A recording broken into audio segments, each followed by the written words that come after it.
بسم اللہ الرحمن الرحیم الحمد للہ رب العالمین والعاقبۃ للمتقین والصلاة والسلام علی خیر خلقہ محمد وآلہ واصحابہ اجمعین۔ آج علم النحو کورس میں ہمارا 21واں سبق ہے، جس میں ہم اس میں غیر متمکن کی پہلی قسم یعنی مضمرات کے بارے میں آگے بڑھیں گے۔ ہم یہ پڑھ چکے تھے کہ بھائی اسماء غیر متمکنہ جو ہیں وہ 8 قسم پر ہے: مضمرات، اشارات، موصولات، اسماء افعال، اسماء اصوات، بعض ظروف، کنایات اور مرکب بنائی۔ پھر یہ بھی ہم پڑھ چکے تھے کہ مضمرات جو ہیں یعنی ضمائر وہ 3 قسم پر ہیں: ضمیری مرفوع، ضمیری منصوب اور ضمیری مجرور۔ پھر آگے ضمیری مرفوع کی 2 قسمیں ہیں: ضمیری مرفوع متصل اور ضمیری مرفوع منفصل۔ اسی طرح ضمیری منصوب کی بھی 2 قسمیں ہیں: ضمیری منصوب متصل اور ضمیری منصوب منفصل۔ جبکہ ضمیری مجرور جو ہے وہ صرف متصل ہوتا ہے، منفصل نہیں ہوتا۔ لیکن ضمیری مجرور متصل جو ہے وہ یا تو مجرور بالاضافت ہوگا یا مجرور بحرف جر۔ اس سے پہلے ویڈیو میں ہم ضمیری مرفوع متصل کے بارے میں تفصیل سے پڑھ چکے تھے کہ بھائی ضمیری مرفوع متصل جو ہے یہ وہ ضمیری مرفوع ہے جو اپنے عامل کے ساتھ ملی ہوئی ہو اور ترکیب میں فاعل یا نائب الفاعل بنے، جیسے ماضی کے گردان میں ضربت، ضربنا، ضربت، ضربتما، ضربتم، ضربت، ضربتما، ضربتن، ضرب، ضربا، ضربو، ضربت، ضربتا، ضربنا۔ یعنی تو، نا، تتما تم، تیتما تن، ہوا، الف واو، یا الف نون۔ تو یہ ضمیری مرفوع متصل ہیں اور فعل معروف کے گردان میں یہاں پر یہ فعل کا فاعل بنے گا۔ آج کی سبق میں ہم ضمیری مرفوع منفصل اور ضمیری منصوب کی 2 قسموں یعنی ضمیری منصوب متصل اور ضمیری منصوب منفصل کے بارے میں پڑھیں گے۔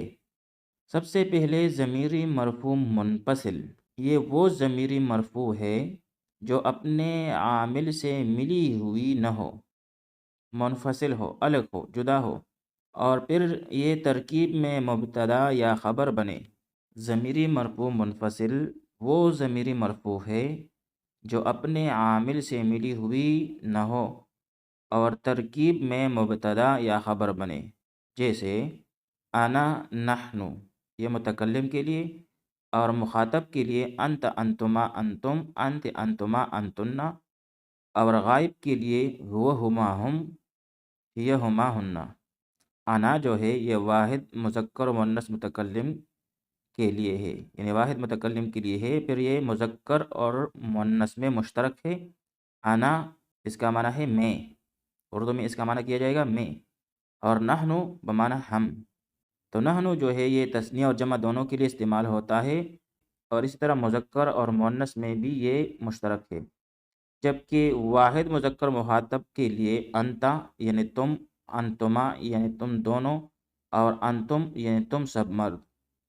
جبکہ مؤنث مخاطب کے لیے انت تم ایک عورت، انتما تم 2 عورتیں، انتن تم سب عورتیں۔ جبکہ غائب کے لیے ہوا وہ ایک مرد، ہما وہ 2 مرد، ہم وہ سب مرد، اور مؤنث کے لیے ہیا وہ ایک عورت، ہما وہ 2 عورتیں، ہن وہ سب عورتیں۔ تو یہ ضمائر جو ہیں یہ بھی مرفوع ہے اور یہ اپنے عامل کے ساتھ اٹیچ نہیں ہوئی ہوگی بلکہ عامل سے جدا ہوگی، اور ترکیب میں یہ یا تو مبتدا بنے گا یا خبر۔ تو بھائی یہاں تک یہ ضمیری مرفوع منفصل کی بحث ہوئی۔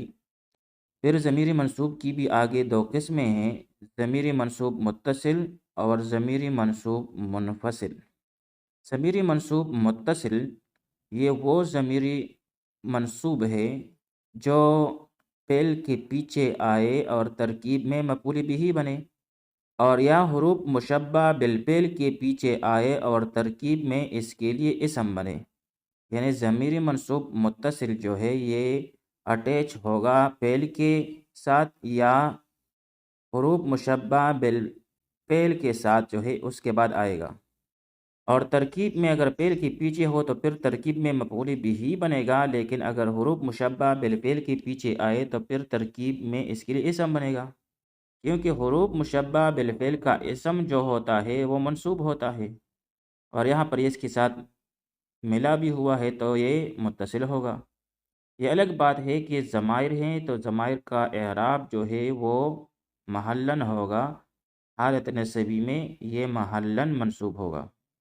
تو بھائی گویا کہ یہاں پر ضمیری منصوب متصل جو ہے، تو بھائی گویا کہ ضمیری منصوب متصل کے لیے ہم دو گردان لائیں گے، ایک فعل کے پیچھے ضمیری منصوب متصل کا آنا، اور دوسرا ہے کہ حروف مشبہ بالفعل کے پیچھے ضمیری منصوب متصل کا آنا۔ فعل کے پیچھے آنے کی مثال جیسے ضربنی، ضربنا، ضربکا، ضربکما، ضربکم، ضربکی، ضربکما، ضربکنا، ضربہو، ضربہما، ضربہم، ضربہا، ضربہما، ضربہن۔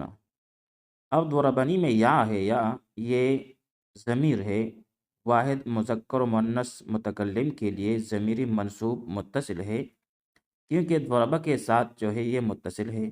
اب درمیان میں جو نون لایا گیا ہے ضربنی میں، اسے کہتے ہیں نون وقایہ۔